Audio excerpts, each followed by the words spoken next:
Dari yang lu observasi ya, apa sih menurut lu penyebab utama kemiskinan? Wah, ini menarik. Apakah ini dari orang tuanya kesalahan? Ya kan kadang-kadang kan orang tua bisa salah secara tidak sengaja, misalnya secara tidak sengaja maupun secara Ya, sengaja. Sengaja misalnya kayak judol gitu ya. misalkan. Atau ini tuh kayak kesalahan pemerintah atau kesalahan apa gitu? Ini pertanyaan menarik sekali. Tapi balik lagi ya, mau ngomongin regulasi segala macam, pasti ada andil. Cuman gue orang yang kalau gue nggak bisa make changes in that area, gue nggak mau komen lah. Gue akan komen dari yang menurut gue masih bisa kita usahakan.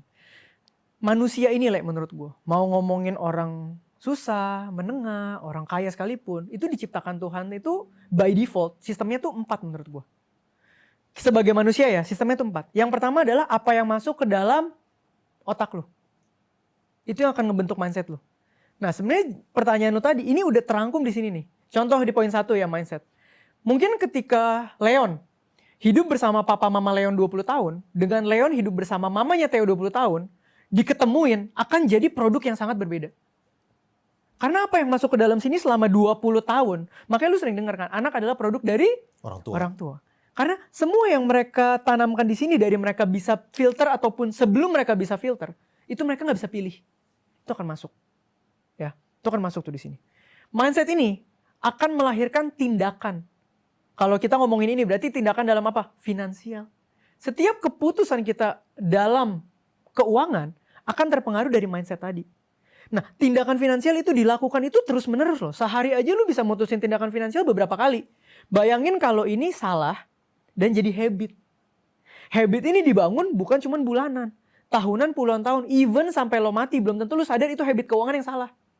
Benar ya? Akhirnya ini akan menjadi karakter, ini 4 akan menggambarkan sebuah kehidupan manusia. Nah, ketika kita ngomongin ini berarti kalau gue boleh ngomong, faktor terbesar yang bisa kita kontrol adalah yang tadi itu tuh, 4 itu yang turun-temurun. Contoh aja misalnya, ini teman-teman mungkin tahu, gue tuh tinggal daerah Mangga Besar. Gue lahir di Mangga Besar, di Gang Pepaya, sekarang udah digusur, udah jadi aspal. Itu tuh bener-bener gang yang kiri kanannya got, cuman muat 3 sepeda roda 3. Jadi kalau gue lomba nih ya, 3 jalan pasti kiri atau kanan nyemplung got. Funnya di situ tuh dulu waktu kecil ya.